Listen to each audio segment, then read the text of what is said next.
আসসালামু আলাইকুম সম্মানিত দর্শকবৃন্দ, আশা করি সকলে ভালো আছেন। তো শসার বাজার কমে গেছে ৬০০ টাকা ৮০০ টাকা মন। এটা নিয়ে অনেকের মন খারাপ।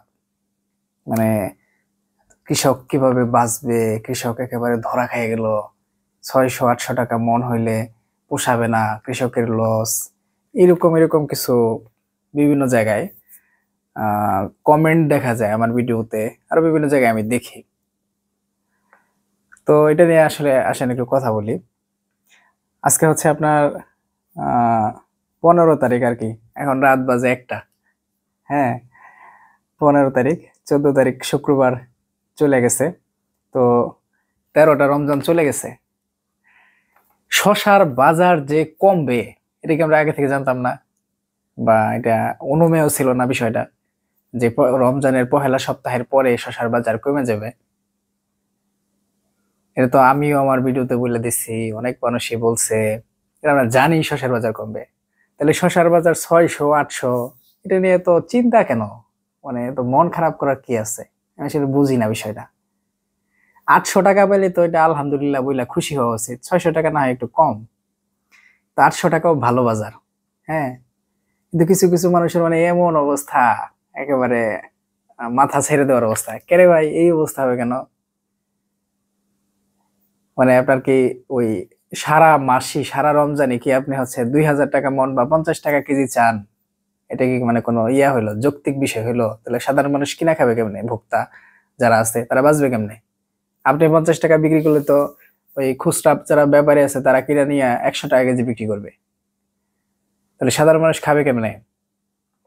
বরঞ্চ 1000 থেকে 1200 টাকা এরকম দাম থাকলে এটা সহনীয়, কৃষকদের জন্য ভালো 1000 1200 থাকলে।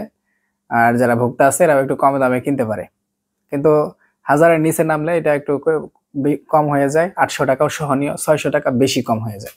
হ্যাঁ, কিন্তু একটা মজার বিষয় আছে কি জানেন? এই যে আপনারা যে 600 টাকা 800 টাকা করে বিক্রি করেন না, আপনি আপনার স্থানীয় বাজারে যে শসা কিনতে যান খুচরা, দেখবেন যে 40 টাকা কেজি, 60 টাকা কেজি। আমাদের টাঙ্গাইল, আমি ওই দিন শসা মানে খুচরা বাজারে জিজ্ঞেস করছি কত করে। আর হাইব্রিড শসাগুলো সর্বনিম্ন 40 টাকা চাইছে, আর সর্বোচ্চ চাইছে 60 টাকা। আবার একজনের একটা সাদা রঙের শসা নিয়ে আসছে, আমি একটা ছবি দিছিলাম ওই কমিউনিটি পোস্টে ইউটিউবে। তো উনি ওটা 90 টাকা করে বিক্রি করতেছে, আমার সামনে একজনে কিনে নিল এরকম বেশি দামে। তো ওইটা নিয়ে আমি হচ্ছে একটা পোস্ট দিছি যে এরকম এরকম দাম। ওখানে কয়েকজন নেগেটিভ কমেন্ট করছে যে সারা দেশে শসার বাজার 600 800, আপনি অমক তমক করছেন, মানে এরকম কিছু নেগেটিভ কমেন্ট করছে, যেগুলো আমার খুব অপছন্দ হয়েছে, পছন্দ হয় না আর কি। তো আমি যেটা দেখছি আমি তো সেটাই বলবো, তাই না? তো আমি যেটা বলতেছিলাম যে হচ্ছে এই যে 600 টাকা 800 টাকা করে আপনারা বিক্রি করেন, আপনাদের কাছ থেকে কিনে নিয়ে এগুলো হচ্ছে 40 টাকা করে কেজি যদি বিক্রি করে তাহলে 1600 টাকা মন, মানে 1000 টাকা বেড়ে গেল খুচরা হইয়া। আবার যদি তারা 50 টাকা বিক্রি 60 টাকা বিক্রি করে তাহলে 2400 টাকা মন। বুঝতে পারছেন এটা কয় গুণ বেড়ে গেল? তাহলে আপনারা হচ্ছে 2 মাস পরিশ্রম করে একটা ফসল তুলেন, সেখানে কেজি প্রতি লাভ করেন হয়তো বা অল্প কিছু টাকা, আর এরা সকালে কিনা একদিনের মধ্যে শেষ করেই সেখানে আপনারা হচ্ছে তারা হইতেছে কেজি প্রতি লাভ করে ফেলে কত টাকা হয় আপনার? 615 টাকা, 600 টাকা মনে হলে 15 টাকা, 15 টাকা কেজি। তারা যদি আপনার 30 টাকা কেজি বিক্রি করে তাহলে আর 15 টাকা লাভ করে একদিনে। আর 40 টাকা বিক্রি করলে 25 টাকা লাভ করে কেজি প্রতি, মানে অল্প কয়েক ঘন্টার ব্যবধানে। তাহলে আপনার এই চাষবাসের থেকে যারা খুচরা ব্যবসায়ী আছে এদেরই তো লাভ বেশি, এদের অবস্থায় ভালো, তাই না? এখন যে বিষয়টা আমি বলতে নিছিলাম, নানা বিষয় বললে বললে আসলে খেয়াল হারাই ফেলতেছি। হ্যাঁ, তো যেটা বলতে নিছিলাম যে শসার বাজার কমবে এটা আমরা জানি, এবং সারা রমজান শসার বাজার ভালো থাকার কথাও না, দরকারও না। রমজানের পহেলা সপ্তাহে শসা ভালো দামে বিক্রি করতে পারলেই আপনার প্রজেক্ট লাভে চলে আসে। এখন যে 600 800 করে যেসব এলাকায়, এগুলা কমে 400 টাকায় নামতে পারে, এটা একটা সাধারণ বিষয়। অনেক এলাকায় শসার বাজার এখন অনেক ভালো। আজকে সন্ধ্যায় আমার সাথে চুয়াডাঙ্গার এক ভাইয়ের কথা হয়েছে, ওনাদের এলাকায় 1100 1200। শসার বাজার কমার আর একটা কারণ আছে। চুয়াডাঙ্গার যে ভাইয়ের সাথে কথা হয়েছে উনি জাদু আর আইসগিনি শসা চাষ করছে, উনি শসা বিক্রি করে 28 টাকা 30 টাকা কেজি। আর ওনার সাথেই অন্যান্য যারা অন্য শশা চাষ করছে যেগুলো কালার সুন্দর না, সেগুলো বিক্রি করে 21-22 টাকা কেজি। তাহলে 21-22 টাকা কেজি হইলে আপনার কত টাকা পড়ে, মন পড়ে? 20 টাকা কেজি হলে 800 টাকা মন, তাহলে 800-900 টাকা। আর উনি হইতেছে আপনার ভালো একটু কালারের শসা চাষ করছে, তাহলে উনি বিক্রি করে 1100-1200 করে। বুঝছেন তফাৎটা? ওই শুধু যারা ওই চিক্কির বারে যে আমার শসা 800 টাকা 600 টাকা, এগুলো শসার বাজার কম, এই জন্যই টাকাগুলো কম কম হয় না। তাদের শসাও ভালো না, এই জন্যও কম হয় অনেকের। যেমন টাঙ্গাইলের যে আমার একটা ভাই আছে, আহ কৃষক ভাই, ওনার বাড়ি হচ্ছে টাঙ্গাইল থেকে পশ্চিমে। তো এইখানেই টাঙ্গাইলের আরো দেয় না, উনি বিক্রি করে রাতের বেলায় নিয়ে আসে। অন্য অন্য দূর দূরান্ত থেকে যে শসাগুলা নিয়ে আসে সেগুলো এরকম 800-900 টাকা মন বিক্রি হয়, কিন্তু ওনার শসা 1200-1400 টাকা করে দিয়ে নেয়। উনি ওই জাদু আইজের শসা চাষ করছে। তাহলে হচ্ছে কালার অনেক পার্থক্য তৈরি করে। আমি যে বললাম না যে ওই দিন দেখলাম 40 টাকা 60 টাকা করে বিক্রি হইতেছে শসা হাইব্রিড, আর এক লোক 90 টাকা করে বিক্রি করতেছে। তো শসার কোয়ালিটির উপরও দাম অনেকটাই নির্ভর করে। তো এটা কম হবে, কম হওয়ারই কথা ছিল, এটা নিয়ে আফসোস করার কিছু নাই। আর হচ্ছে আপনার আহ শসা জমাই রেখে বিক্রি করতে বলছিলাম না, আজকে চুয়াডাঙ্গার যে ভাইটা আমাকে ফোন দিছিল, উনি বললো যে ভাই আপনি যে যে ভিডিওটা দিছেন তার আগের দিন আমি 12 টাকা কেজি শসা বিক্রি করছি, 11-12 টাকা।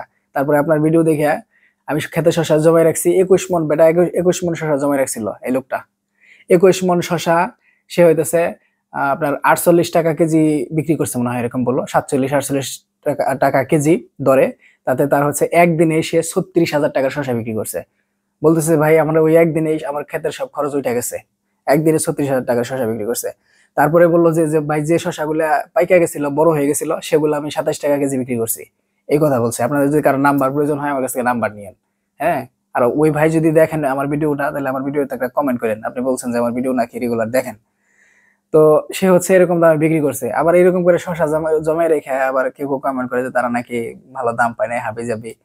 আসলে মানুষে সব পরামর্শ সব জায়গায় খাটে না, সব পরামর্শ সবাই সঠিকভাবে প্রয়োগও করতে পারে না। এটা এটা হচ্ছে সবচেয়ে বড় সমস্যা। হ্যাঁ, তো শসার বাজার কমে গেছে, এটা নিয়ে আপনাদের আফসোস করার কিছু নাই। তাহলে ওই ভাইয়ের মতো যারা হচ্ছে পহেলা রমজানেই এরকম ক্ষেতের দাম উঠে গেছে গা, ক্ষেতের খরচের টাকা উঠে গেছে গা, আর সারা রমজান যদি 500-600-1000 যাই বিক্রি করেন, যা বিক্রি করবেন সেটাও অনেক লাভ থাকবে। হ্যাঁ, সেটাও প্রফিটেবল হবে।